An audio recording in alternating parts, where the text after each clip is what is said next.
शहजादी और जादुई आम। एक बादशाही सल्तनत में एक शहजादी और एक शहजादा रहते थे। दोनों ने पसंद की शादी की थी। शहजादी का नाम नूरजहां था और शहजादे का नाम था सुफियान।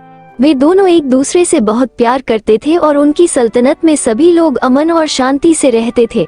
शहजादा अपनी सल्तनत के लोगों से बहुत प्यार करता था, पर नूरजहां और सुफियान की एक सालों से ख्वाहिश थी औलाद की। उन्हें बहुत साल गुजर गए थे पर कोई औलाद नहीं हुई। नूरजहां और सुफियान बहुत उदास थे और सोचते थे, काश हमें भी औलाद होती।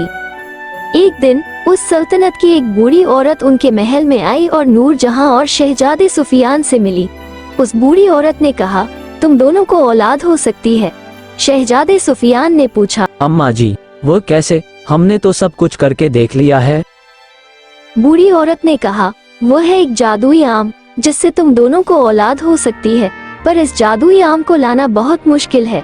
शहजादे सुफियान ने कहा, अम्मा जी, वो जादुई आम कहाँ मिलेगा? मैं लेकर आऊंगा, चाहे कितना भी खतरा क्यों न हो। बूढ़ी औरत बोली, बेटा, वो जादुई आम तुझे एक जादुई जंगल में मिलेगा, पर उस जंगल की रखवाली एक बहुत खतरनाक जिन करता है। उस जिन की बस एक आंख है और उसे एक आंख वाला जिन कहा जाता है, पर वो बहुत खतरनाक है। शहजादा सुफियान ने पूछा, माँ, उस जंगल में जाने का कोई रास्ता? बूढ़ी औरत ने कहा, मेरे पास इस जादुई जंगल में जाने का एक नक्शा है।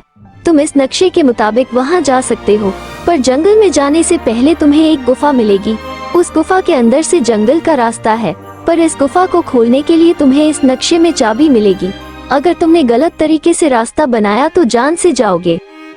शहजादे सुफियान ने बूढ़ी औरत से नक्शा लिया और अपनी घोड़ी पर सवार होकर उस जंगल की ओर चला गया।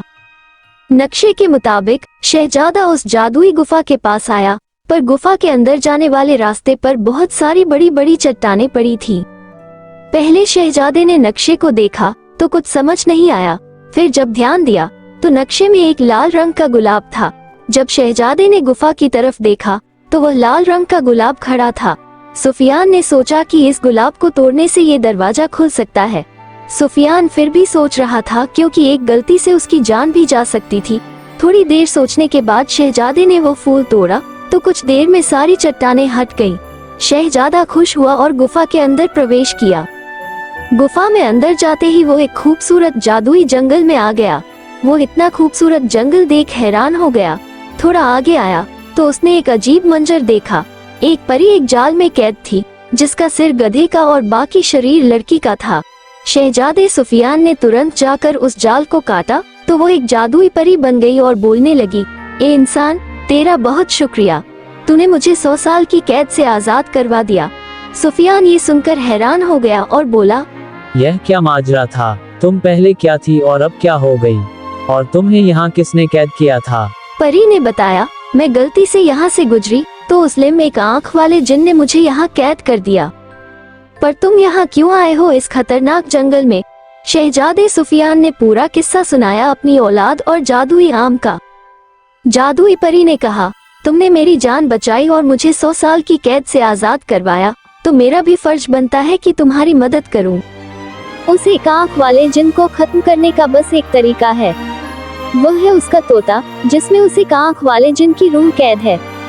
अगर तुमने उस तोते को मार दिया तो वो जिन खत्म हो जाएगा। शहजादे सुफियान ने पूछा, वो तोता कैसे मिलेगा?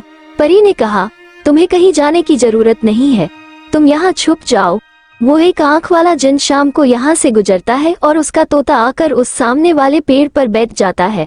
तुम उस पर निशाना लगाना, पर याद रखना, पहले तीर से तोता मरना चाहिए, नहीं तो हम दोनों मारे जाएंगे। तुम यहाँ छुप जाओ और मैं भी वापस जाल में कैद होने का नाटक करती हूँ ताकि उस जिन को कुछ पता न चले। शहजादा सुफियान झाड़ियों में छुप गया और परी कैद होने का नाटक करने लगी। जैसे ही शाम हुई, एक आंख वाला जिन वहाँ से गुजरा। वो जादुई तोता आकर उस पेड़ पर बैठ गया। शहजादे सुफियान ने अपनी तीर कमान निकाली और तोते की सीधी गर्दन पर निशाना लगाया और तीर छोड़ दिया। तीर सीधा जाकर तोते की गर्दन में लगा।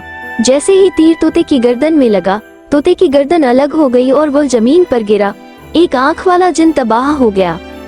शहजादा सुफियान जंगल के अंदर गया तो एक आम के पेड़ पर बहुत सारे जादुई आम लगे हुए थे, जो जादू से चमक रहे थे। शहजादे सुफियान ने एक आम तोड़ा और परी को मदद करने के लिए शुक्रिया और अलविदा कहकर अपने महल की तरफ रवाना हुआ। उस जादुई आम को शहजादी नूरजहां ने खाया। बूढ़ी औरत ने कहा, बेटा, इस जादुई आम का बीज अपने बगीचे में लगाना, फिर जंगल में जाने की जरूरत नहीं पड़ेगी। सुफियान ने वह जादुई बीज अपने बगीचे में लगा दिया। कुछ महीने गुजरने के बाद शहजादी नूरजहां को 2 जुड़वा बच्चे पैदा हुए। ये देखकर शहजादे सुफियान की पूरी सल्तनत में खुशी मनाई गई। उधर महल के बगीचे में एक जादुई आम का पेड़ भी बड़ा हो गया, जिसमें बहुत सारे जादुई आम लग गए। फिर शहजादे सुफियान की सल्तनत में जो भी बीमार होता या जिसे औलाद नहीं होती, उसे जादुई आम खिलाया जाता था। इस तरह ये कहानी यहाँ खत्म होती है।